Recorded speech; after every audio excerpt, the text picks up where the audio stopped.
Welcome, Kenn Renner, Real Estate 360. It's been a while since you and I sat together. It's been about a month, really, Sandy. I appreciate it. All right, how much can a month change the real estate market?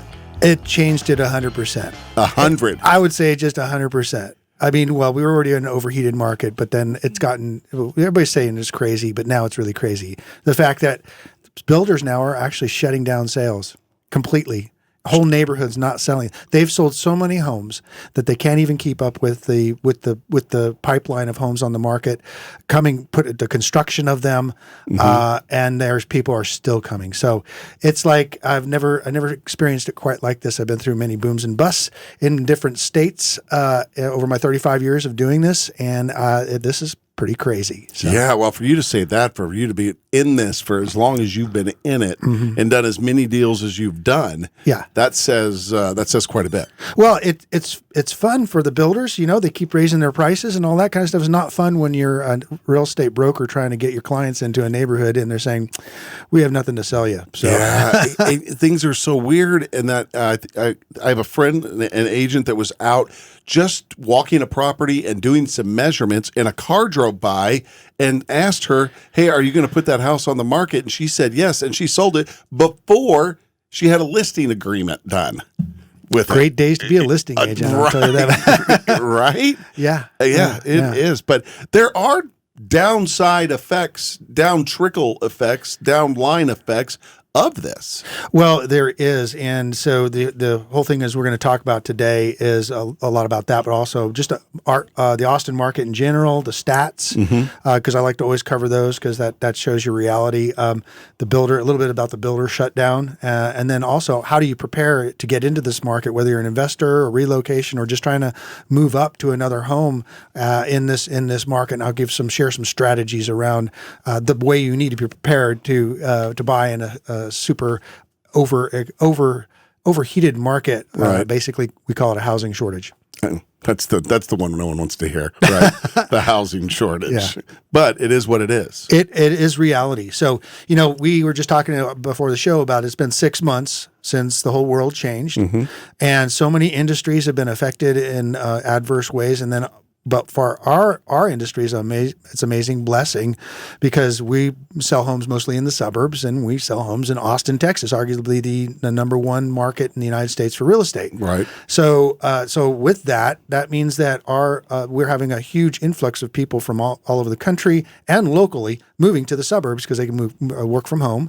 And what do they want? They want a bigger house. They want a 4-bedroom. They need a study. They need 2 studies. So it's causing a lot of demand out in the suburbs, which is causing the builders to go, "Whoa, what's going on?" A second dynamic in that is that the building costs have doubled for lumber, for instance. Right. So, you know, the building of a house is about 20%. The lumber in the house is about 20% of the total project, and that bill just doubled for the builders. Doubled. Wow. So they're looking at price increases, not just because they can or shorts or supply and demand. It's because they have to pay on average $15,000 more for a framing package. Wow. So all of a sudden it's being translated to that kind of price increases, even on medium price houses, are less over the last month, like we're talking about. I've had situations where I'm there on a Saturday with my client with a check in hand, ready to write the contract, but the on-site agent was too busy, couldn't get to it.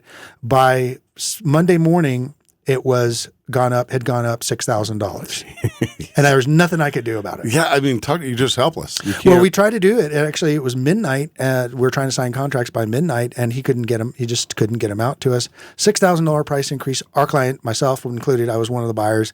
Had 3 people in this community. Basically, the management said that we have to do this. We have to do it. I'm going, well, that's kind of, I was ready to write, and you guys weren't able to. And then that Monday, it went up another $5,000. So they raised the price on us in 1 week, $11,000 from a $234,000 house to it was $246 by the time we got done. $11,000 in 1 weekend, and absolutely nothing you can do about it. And there's nothing to stay in business. They have to be able to be able to afford to sell the house. And that's where we're talking about the builder shutdown a little bit. Why were they shutting down? So let's go over the market stats real quick, because I know that's a good part of our podcast, is kind of give everybody an update of what's going on in the city of Austin and the Austin MSA. So I've got the July stats from the Austin Board of Realtors here.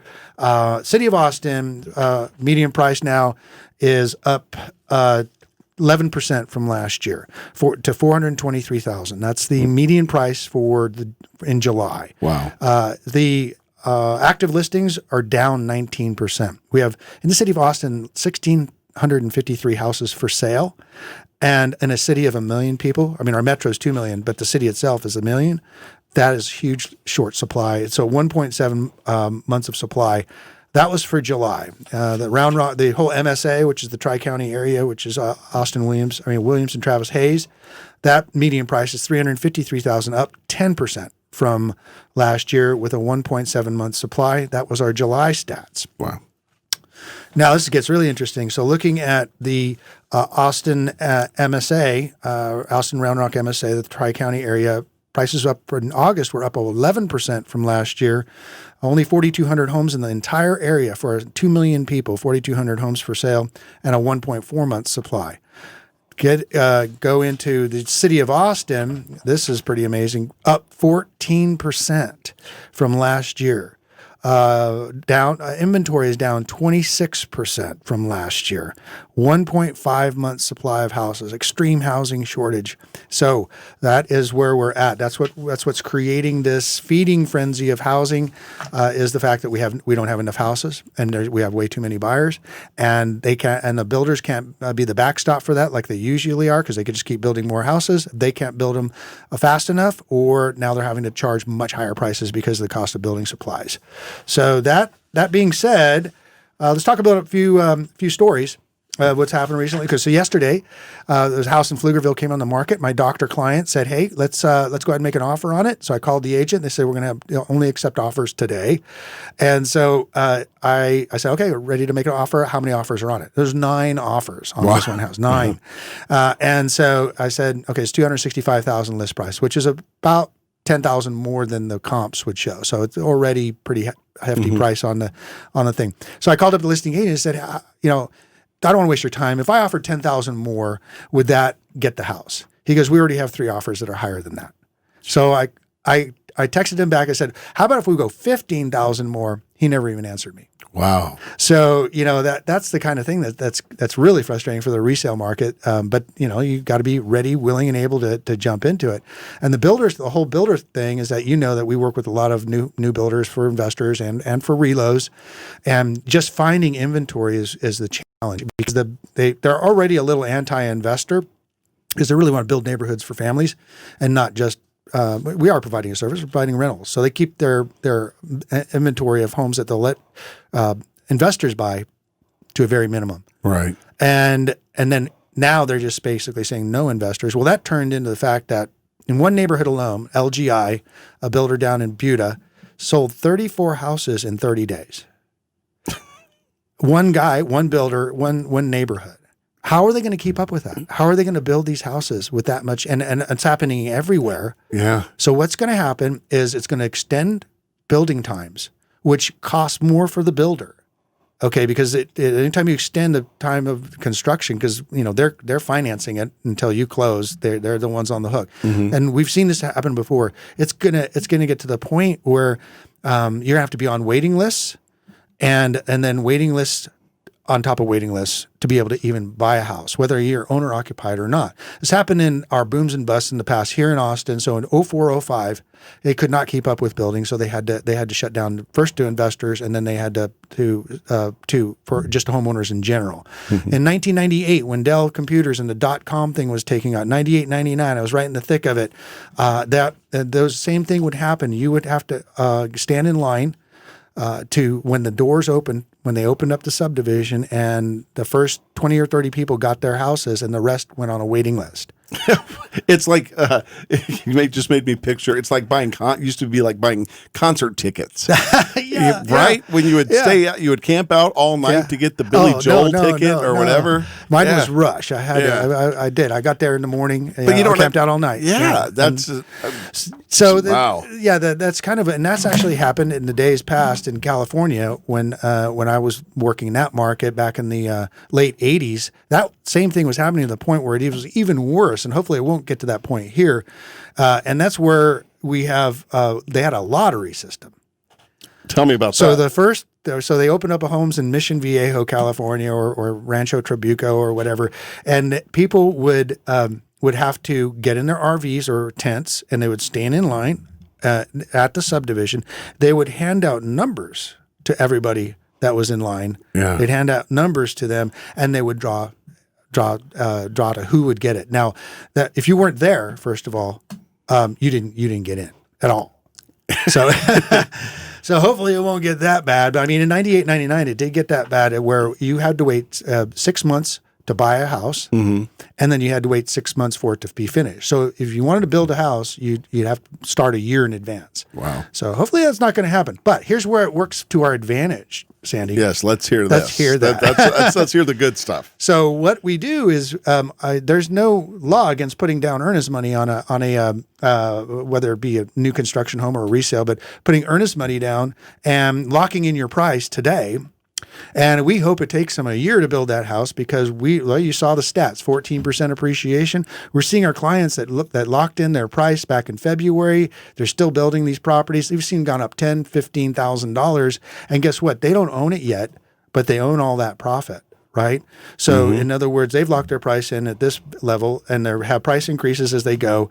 And then by the time they close, they get the benefit of all those price increases. In other words, the true value has gone up that much. I have a dumb question. Yeah. Forgive me, but can you sell it before you close? Yeah, you can. It's a little tricky. That's why you have to get with me because we actually have a way of doing it. We have an attorney that does it. A couple things that we do is I just pay cash for it, close on it, and then turn around and sell it. There's another way. If a client has cash, I will close on it with their cash as a lender, and then turn around and then give them the deed to the property the day after it closes. The point is that I'm tying up properties with my own earnest money checks so that I have inventory to sell to my investors. That's a little tricky. We don't really want to have to close on it with the loan and all that kind of stuff, and then turn around and sell to investors because we're trying to minimize the costs of doing that. So that's kind of the question. So yeah, it's been a challenge, and we are out there. Our team is out there every day, all day, and we've got 9 pages of on-site agent information. That's another thing. Don't even try to call the on-site agent at the builder's model because they're not going to pick up the phone. We talked about this earlier, that there's a traffic jam at these builders models. I was trying to write my contract at that same place that raised the price $6,000, literally only there for half an hour. I saw a revolving, and a lot of investors just coming in. What do you got? What do you got? What do you got? So, yeah. So you got to have one thing. You have to have a good relationship with these on-sites because they kind of pull the strings. You have to have a good relationship with management, and we do there too. And we also have a really good track record of closing. That's what they want. That's what it's all about. Yeah, that's what it's all about. Because sometimes investors get a bad rap that they don't close. So so that's kind of where we're at. And it's been a wild run. It's changed in the last. Certain builders, Centex, Pulte Centex, shut down the entire state of Texas for sales until management could come from Atlanta and assess the situation. So they were closed down for about a week, and to assess how many houses can we actually really handle with labor and materials, and how much are we going to raise these prices to cover the additional the supplies that are the lumber doubled in value. Appliances are getting to be harder and harder to find. Go ahead and try to get a refrigerator right now from Home Depot. I just was just talking to an agent that is sweating that for a customer trying to get appliances. Yeah, windows are in short supply. Yeah. So I'm building a house right now in Santa Rita Ranch, and he goes, "You're lucky you got your windows." I say, "Why?" Because somebody got COVID at the plant in Houston, and they shut the whole plant down for 14 days. Oh. So no windows from their manufacturer. So that set that back, just the windows back 2 weeks or Knowing you, longer. Ken, I'm surprised you didn't sell those windows. Yes, I'm going to be a window producer. Yeah, they come to my house every day. Is trying to sell me windows. That's for sure. I said so. Yeah, and so I wanted to just set the stage for what's going on. Lock your price in now as much as you can, and don't be so picky. Don't be picky because it's like anywhere else, like in California or New York, when prices were jumping as they are right now, 14% in 1 year. It doesn't matter what you buy. Okay. Because, so let's take an example. If you bought a house, put in a 200, I'm just going to use 200,000. That's the lowest price you have in Austin Metro right now. We'll just use the 200,000. Okay. And if it's gone up 14%, say 15% in 1 year while it's being built, if it goes up 15%, then, and you're only putting 20% down, you now have a 15% jump. Let's just say it's 10%. Make it easy. Okay. If the property value goes up from 200 to 220, but you're only putting 40,000 down, you actually have a 50% return in equity position in just the first year. Right. So it's not that it's gone up, your equity's gone up 10%. It's that your equity has doubled. Right. As the values go up. And then it's even better when you didn't even have to pay for it in the mortgage payments or along the way because the builder covers that. Yeah, can I just add as a non-real estate professional, I'm a host. You need to get with people like Ken to do this type of thing. I mean, it sounds great. Yeah. I mean, it makes sense. What you just said makes a lot of sense to me. I get it, but I can't pull it off. You need someone that can pull it off, that knows how to do it, and that's you. Yeah, so what I'm saying is, if you're watching this, then don't try to do this yourself. No, Ken simplifies things for us, but there's a lot more to it. That tell me if I'm wrong. But you need a professional to do this for you, right? And that's what Ken does. Specialist. Right. A specialist. Yes. Okay, so we talked about that before. You can get a general practitioner doctor and they can pretty much do the job. You can get a general realtor. They're going to do the job. Okay. But when it comes to this specialty, that's why specialists get paid more, even though we get paid the same regardless as a realtor from the builder. The specialist is because here's the thing is that this is constantly turning over inventory and even whether they will be open or when the next section opens. So it's something that we do have. I hire staff all days to find inventory. And if I could just add to this is something that Ken and his team keep their eye on every day, just like you keep your eye on whatever your job is. Yeah. You keep your eye on that. Ken and his team, you guys keep your eye on this. Yeah. So, and funny thing too is our team, almost every member of our team is actually buying houses as well. They're putting their checks down and they are closing on them. They see what can happen. Yeah. And it's exciting to see my own team is building a portfolio of properties as we speak, and I mentor them through it. And of course, I do that for all my clients. Yeah, and they're building wealth. They are, and they're seeing it happen, and they're saving on taxes. Yeah.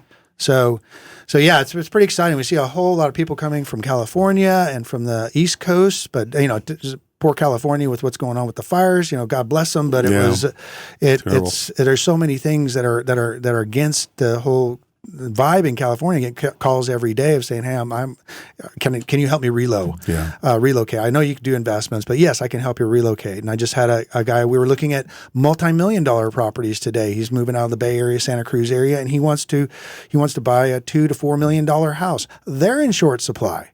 You can't. I was like, even lots to build a $2 to $4 million house were in short supply. So I mean, it's being stressed everywhere. It doesn't matter if you're in the medium price or below or multi-millions. Right.